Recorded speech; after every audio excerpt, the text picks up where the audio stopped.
Olá pessoal, sejam muito bem-vindos. A gente vai trabalhar nessa aula um tema que eu acho importantíssimo para o direito do trabalho, que é a segurança e a saúde do trabalhador, tá? De forma introdutória, o que a gente tem?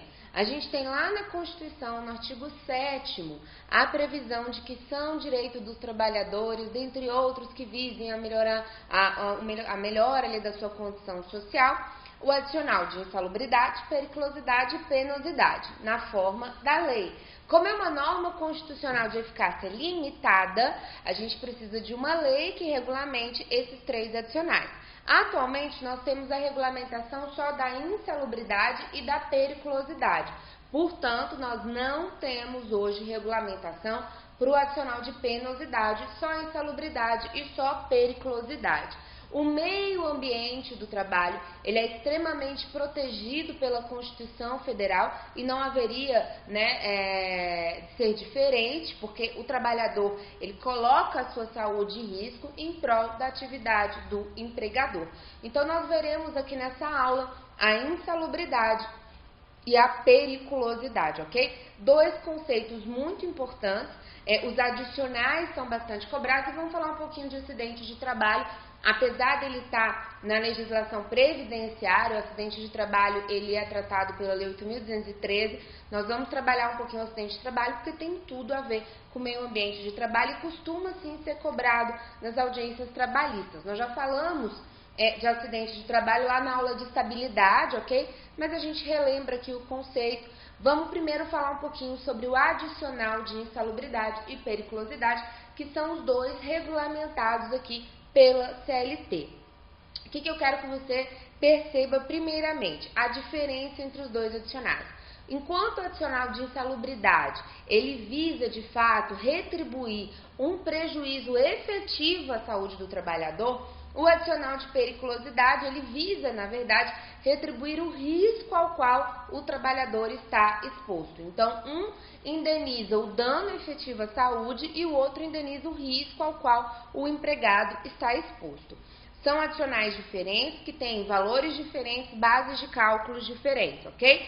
Mas eles têm uma regra em comum. Ambos são regulamentados pelas normas regulamentadoras do extinto Ministério do Trabalho, que agora pertence ao Ministério da Economia.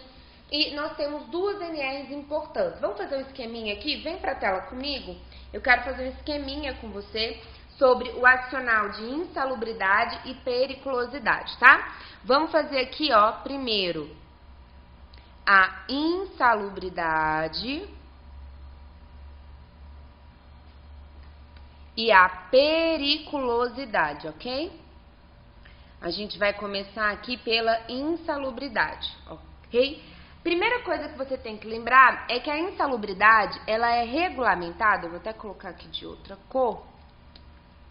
A insalubridade, ela é regulamentada pela NR15, é a norma regulamentar número 15, uma norma que você não precisa se preocupar, tá? Em conhecer, não vai ser cobrada na sua prova de maneira nenhuma, mas a NR15, que é na NR15 que nós temos todas as possibilidades, as previsões aqui de insalubridade, tá? Só a título de exemplo, nós temos ruído, nós temos calor, agentes biológicos, agentes químicos, então a gente tem toda sorte aqui de agentes insalubres e perigosos, tá? Então, só a título de exemplo, nós temos ruído, calor, agente biológico, agente químico, radiação não ionizante. Vocês não precisam decorar todas as hipóteses de insalubridade, mas é bom que você conheça, num aspecto geral, o que gera insalubridade. Como é que funciona o adicional de insalubridade? O adicional de insalubridade, ele é pago quando o trabalhador está exposto acima dos limites de tolerância estabelecidos pelos anexos da NR15. A NR15 tem 14 anexos, tá? São 14 anexos, cada anexo para um tipo específico de agente insalubre e cada anexo estabelece os limites de tolerância. Então lá, por exemplo, pode colocar um limite de tolerância para uma exposição ao calor. Então, ele determina uma temperatura e o tempo de exposição àquela temperatura, por exemplo. Ou o tempo de exposição a um ruído e a medida daquele ruído. Então, ele traz os limites de tolerância, sendo que se o trabalhador ultrapassa esse limite de tolerância, ele estaria diante de uma atividade insalubre. Quando o trabalhador está diante de uma atividade insalubre, ele tem direito ao famoso adicional de insalubridade. Vem aqui para a tela comigo para a gente anotar. O adicional de insalubridade, ele é estabelecido em 3 graus, tá? A gente tem grau mínimo, médio e máximo. Mínimo, médio e máximo, ok? No mínimo, esse valor, esse adicional é de 10%. No grau médio, o adicional é de 20%. E no grau máximo, esse adicional é de 40%. Todos os 3 serão calculados sobre o salário mínimo. Todos sobre o salário mínimo do trabalhador. Deixa eu contar aqui para vocês qual é a grande polêmica sobre o salário mínimo, sobre a base de cálculo do adicional de insalubridade. Sempre foi uma grande controvérsia a base de cálculo do adicional de insalubridade. Já foi a base, o salário base, já foi o salário coletivo, já houve muita discussão, mas o que nós temos hoje? O STF editou, quando o STF editou a súmula vinculante número 4, que fala sobre a impossibilidade de vinculação do salário mínimo como base de cálculo, o TST pegou a determinação do STF e mudou a base de cálculo do salário mínimo, determinando que seria o salário base, já que o próprio STF entende que o salário mínimo não pode ser base de cálculo. Apresentaram uma reclamação ao STF, alegando o seguinte: olha, não obstante o STF entenda que não pode ser o salário mínimo a base de cálculo, o judiciário também não pode legislar. E o que o STF decidiu? O STF decidiu que, apesar de ser inconstitucional a vinculação do salário mínimo como base de cálculo para o adicional de insalubridade, vai ser mantida essa base de cálculo até que o legislador determine uma base de cálculo devida. Então, até que o legislador determine qual é a base de cálculo devida para o adicional de insalubridade, continua a base de cálculo com salário mínimo. Então, você vai marcar aí no seu material a súmula 228, eu até coloquei ela aqui no seu material, assim como ela está lá no site do TST.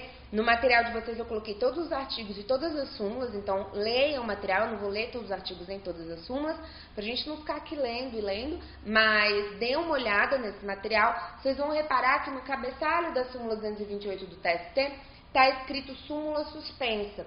O STF suspendeu a súmula 228 do TST. Então, é bom que você grife essa suspensa para, caso você esteja ali numa prova de segunda fase, você não incorra no erro de colocar a súmula 228, ok? E para a primeira fase, você vai lembrar o que eu estou te falando. A base de cálculo do adicional de insalubridade é o salário mínimo, ok? Volta aqui para a tela comigo, então você vai anotar aqui, ó, a celeuma da súmula vinculante número 4. Você vai anotar que a súmula 228 do TST está suspensa, ok? Anota isso para não ter erro, beleza? Então, aqui a gente tem a base de cálculo do salário do adicional de insalubridade. Eu vou calcular aqui sobre o salário mínimo, beleza?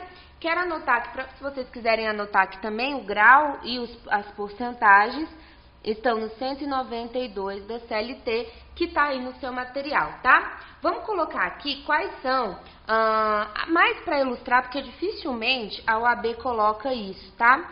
Mas eu vou colocar aqui para vocês, porque vai, né, que te cobra isso. Quais são os agentes insalubres? Os agentes insalubres, pessoal, ruído, tá? Vou colocar aqui de forma bem genérica, ruído de impacto, para vocês poderem comparar com a periculosidade. Você não precisa decorar quais são, tá? Mas eu quero que você tenha um conhecimento para que você na prova saiba, às vezes, identificar se ele está falando de periculosidade ou insalubridade. E até para que você tenha isso aqui na sua vida profissional, você tenha essa ilustração aqui, tá? Então, a gente tem ruído de impacto, calor, condições hiperbáricas, radiação não ionizante, ok? A gente tem vibração, a gente tem frio também, ok? Umidade, poeiras minerais, que era o famoso abscesso, ok? Inclusive o amianto foi banido pelo STF, ok? E aí a gente tem os agentes químicos,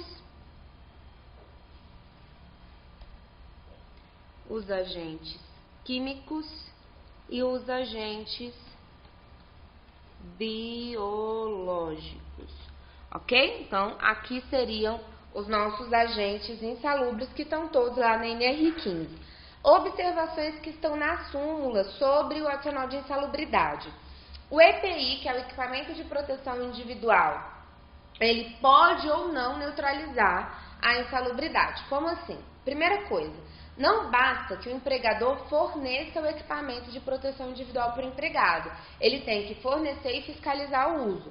Se o empregado se recusa a utilizar o equipamento individual de segurança, ele pode, inclusive, sofrer penalidade, como uma advertência, uma suspensão e até uma justa causa. Então, além de entregar para o empregado o EPI em condições de uso, aprovado pelo Ministério do Trabalho, ele também tem que fiscalizar que o empregado está utilizando esse EPI. Não necessariamente o EPI ele é suficiente para neutralizar a insalubridade. Por exemplo, se a gente vai falando de ruído, a depender do ruído ao qual o trabalhador está exposto, o protetor auricular, ele diminui os decibéis, mas ele não é suficiente para colocar isso no limite de tolerância. Se o protetor, por exemplo, o abafador e o protetor auricular forem suficientes para colocar o trabalhador numa situação de ruído dentro dos limites de tolerância, o empregado deixa de receber o adicional de insalubridade. Por que o empregado deixa de receber o adicional de insalubridade? Porque tanto a insalubridade quanto a periculosidade são salário-condição. O que isso quer dizer? Isso quer dizer que só é devido o adicional se o trabalhador estiver exposto tanto à insalubridade quanto à periculosidade. Ou seja, se ele não estiver exposto à insalubridade ou à periculosidade, ele não tem direito ao adicional. Não gera direito adquirido. Então, por exemplo, se eu estou trabalhando aqui no ambiente insalubre e o empregador me transfere para um ambiente salubre, eu perco o meu adicional de insalubridade, porque eu não estou mais no ambiente insalubre, eu estou no ambiente salubre e não tenho direito mais ao adicional. Isso não é redução salarial, porque tanto a insalubridade quanto a periculosidade, os dois adicionais são salário-condição. Vamos anotar isso aqui, ó. Se a gente fizer aqui uma setinha, só para você lembrar que são espécies de salário condição, ok? São espécies de salário-condição, então necessariamente eu preciso estar exposta a determinada atividade para que eu consiga, de fato, receber esses dois adicionais. Outro ponto, em regra, tá? Tanto a insalubridade quanto a periculosidade requerem perícia. Em alguns casos, a periculosidade dispensa perícia, como o bombeiro civil, o frentista do posto de gasolina. Em regra, são situações em que eu posso dispensar a perícia. Mas a regra geral é que tanto para a insalubridade quanto para a periculosidade, eu vou requerer uma perícia técnica, que é feita, na maior parte das vezes, por médico ou engenheiro, médico do trabalho ou engenheiro em segurança e saúde do trabalho. Então, esses dois profissionais fazem a perícia técnica do meio da minha instrução processual para identificar se eu estou diante de uma insalubridade ou de uma periculosidade, tá? Lembra lá de assistir nas aulas de processo do trabalho quem paga a perícia, tá? Nossas primeiras aulas de processo do trabalho a gente falou dos honorários periciais, um ponto que o examinador pode linkar aqui com uma questão de insalubridade e periculosidade, ele pode fazer esse link, então prestem atenção você não está lembrado dos honorários periciais, volta lá nas aulas de processo de trabalho que a gente com certeza falou sobre os honorários periciais. Ok, até aqui? Vem aqui comigo para a tela para mim anotar aqui para você uma súmula que é a 293, tá? Eu quero que você observe essa súmula. Ela é a 293, uma súmula importantíssima, porque ela vai falar, deixa eu anotar aqui, a súmula 293 do TST. Eu vou anotar aqui que essa aqui eu quero que você dê uma lida. Ela vai falar o seguinte, o que diz a súmula 293? Ela vai falar, olha, vamos supor que eu sou advogada do reclamante e eu pedi a insalubridade por conta do ruído. Só que o perito foi ao local de trabalho e identificou que não tem insalubridade por conta do ruído, está dentro do limite de tolerância. Mas ele identificou lá uma insalubridade por conta do calor. Nesse caso, apesar da causa de pedir ser diversa, eu posso condenar ao pagamento de adicional de insalubridade por causa de pedir diversa, por agente diverso do pedido? Posso. Então, eu quero que vocês se lembrem aqui da súmula 293, ela já caiu na OAB, tá? Então, eu quero que você se lembre dessa súmula. Beleza? Volta aqui para a tela comigo, vamos fazer o esqueminha agora da periculosidade. A periculosidade, pessoal, ela tá regulamentada na NR16, tá? Que também tem seus anexos. A periculosidade, ela não é organizada por meio de grau. A periculosidade, ela é só uma, ela é única, você não tem 3 espécies de grau como a gente tem na insalubridade. E quando a gente fala de periculosidade, a gente tem aqui o seguinte, o artigo 193, tá, da CLT, é o artigo que cuida da periculosidade, e lá ele vai dizer pra gente que o adicional é de 30% sobre o salário do trabalhador.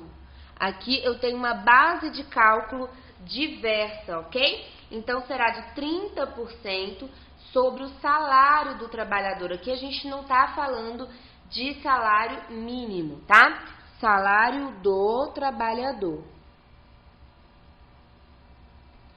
Salário do trabalhador, beleza? Então, eu tenho só uma possibilidade e a base de cálculo é diferente. Enquanto aqui é salário mínimo, no adicional de insalubridade, na periculosidade eu tenho a base de cálculo salário do trabalhador. Vamos ver aqui, pessoal, quais são as atividades para você poder comparar perigosas. As atividades perigosas são as seguintes: inflamáveis, explosivos, energia elétrica, tudo isso, os limites, tá? Tudo isso vai estar apresentado lá na NR16, você não precisa conhecer esses limites, tá? Roubos. E aí tá assim escrito na lei, por isso que a gente vai escrever assim, roubos ou outras espécies.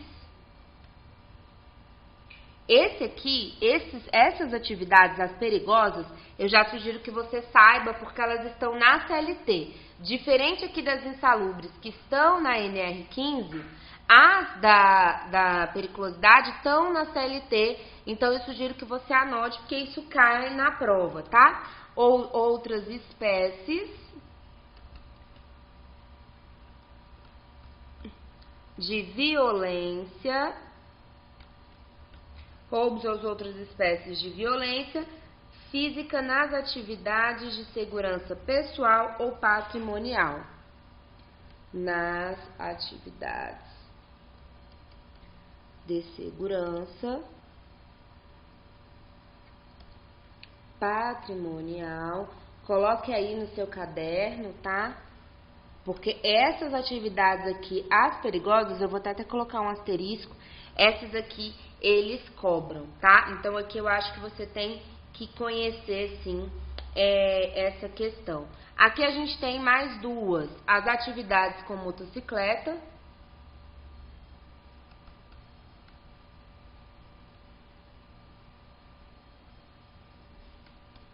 e radiação ionizante. A radiação ionizante, ela não está no 193, ela está na OJ da SDI 1, 3, 4, 5. Está no seu material também. A radiação ionizante, ela já foi insalubridade, mas houve uma mudança e agora ela é uma atividade perigosa. Radiação não ionizante hoje é insalubre e radiação ionizante é perigosa. Tem que lembrar essa diferença, tá? As perigosas costumam cair na prova. As atividades insalubres raramente são cobradas, ok? Volta aqui para a tela comigo que a gente tem uma súmula que eu quero acompanhar aqui. Eu vou até voltar. Tem uma súmula aqui no seu material que eu quero mostrar para vocês. Aí no material de vocês tem todos os artigos, ok? Dei uma lida em todos esses artigos que eu estou trabalhando com vocês. E deixa eu só chegar lá na súmula. Tem uma súmula 364 que eu quero ler com vocês. Deixa eu pegar aqui.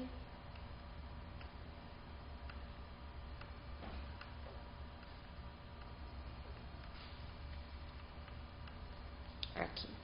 Olha aí o que diz a súmula 364, pessoal.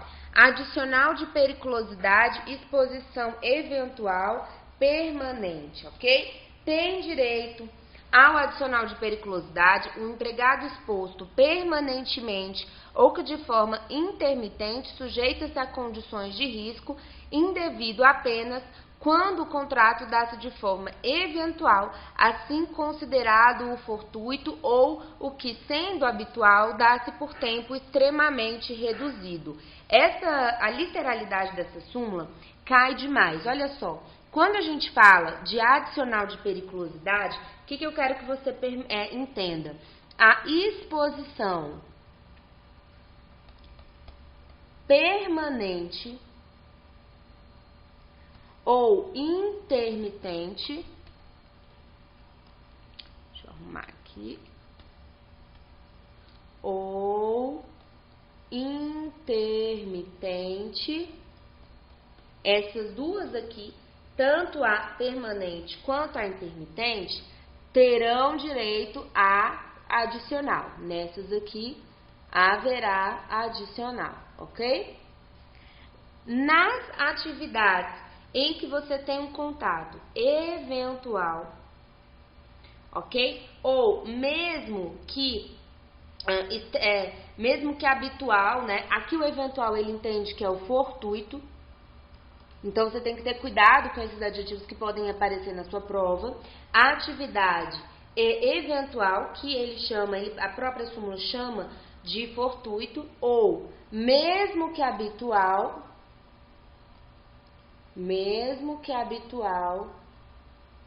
por tempo extremamente reduzido. Isso aqui você tem que lembrar o seguinte: o TST não tem aqui uma determinação de o que é tempo extremamente reduzido. Isso vai ser analisado no caso concreto. Então, você vai levar para sua prova que quando for eventual ou fortuito, ou mesmo que habitual, não há adicional. Mas, se for uma exposição permanente ou intermitente, eu vou ter sim o adicional. Lembrando o seguinte, não cabe adicional de periculosidade proporcional à exposição. Se eu estou exposto ao risco de forma permanente ou intermitente, tenho adicional.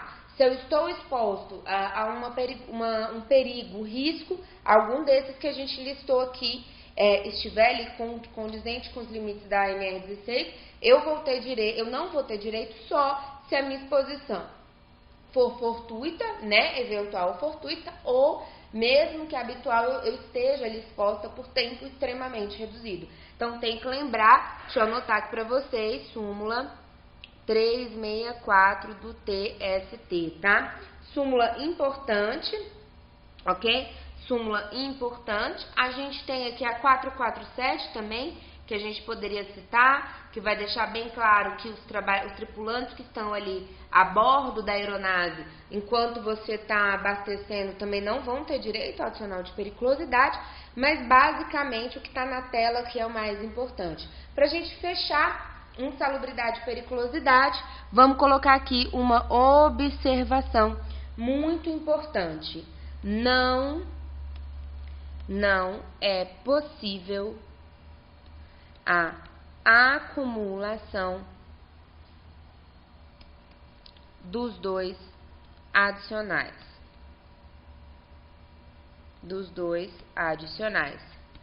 Caberá ao empregado optar pelo mais vantajoso. Beleza? Pessoal, então a gente acabou periculosidade e insalubridade por aqui, tá? Leiam todos os artigos, todas as súmulas que eu coloquei pra vocês no material. Eu sei que às vezes a leitura da lei é chata, mas ela é muito necessária para sua aprovação. Faça a sua parte, conte com a gente. Então, não deixe de ler, tá? Nem que seja depois, para o momento de revisão. Às vezes você pode guardar esses slides, né? Você assiste aqui a aula, daqui a uma semana você só lê a literalidade da lei, porque muitas questões, a gente vai começar a resolver questões, vocês irão perceber que muitas das questões que a gente trata são literalidade do texto da lei. Então, leia o material, faça a sua parte, utilize aí o material de revisão, porque sem dúvida você vai ter sucesso na sua prova, conte conosco, ok? Pra gente fechar e eu poder liberar vocês aqui da Segurança e Saúde do Trabalho, queria só lembrá-los sobre o conceito de acidente de trabalho, tá? O acidente de trabalho, ele tem a sua conceituação nos artigos 19, 20 e 21 da Lei 8.213 de 91. Lá ele vai dizer o que é o acidente de trabalho. O acidente de trabalho típico é aquele acidente de trabalho que gera uma incapacidade laborativa por mais de 15 dias. Então, necessariamente, para ser considerado acidente de trabalho, inclusive gerar o direito à estabilidade que nós já vimos, eu preciso desse afastamento de pelo menos 15 dias para que o empregado chegue a receber o auxílio doença acidentário. É só quando ele retorna do auxílio doença acidentário que começa a contar o prazo de estabilidade dele de 12 meses, tá? Nós também temos os acidentes de trabalho atípicos, como acidente de trabalho de trajeto, por exemplo, que acontece no caminho casa-trabalho, trabalho-casa, a doença profissional e a doença do trabalho. A gente tem essas possibilidades de acidentes de trabalho. Lembrando que a responsabilidade civil do empregador pelo acidente de trabalho é uma responsabilidade civil subjetiva, conforme o artigo 7º da Constituição. Então, o empregador só vai ter que indenizar o empregado se houver culpa do empregador. A estabilidade ele tem independentemente de culpa, mas indenização por dano moral, material, o empregador só terá que pagar ao empregado se houver uma culpa do empregador. Beleza? Pessoal, pega essa tela que a gente fez aqui, esse esqueminha, dá uma olhadinha, separa aí para o seu material de revisão, que na última semana é muito importante que você revise o seu material, tá? Vai preparando o seu material de revisão, vai preparando o seu caderno, colocando os tópicos mais importantes. Lembra que está acabando, que é a última vez que você estuda para a OAB, porque se você passar agora, você não vai mais precisar estudar para a OAB, daí para frente você vai estudar para a sua profissão, vai focar na área que você mais gosta. Se você não gosta de direito do trabalho, aguenta a gente aqui só mais essas semanas, beleza? Que tá acabando, pensa que tá acabando, a sua aprovação vai coroar esse seu curso, beleza? Então, pessoal, foi um grande prazer. Qualquer dúvida, manda para a área do aluno, eu tô tentando responder a cada 2 dias, pelo menos, e conte com a gente. Até o próximo bloco.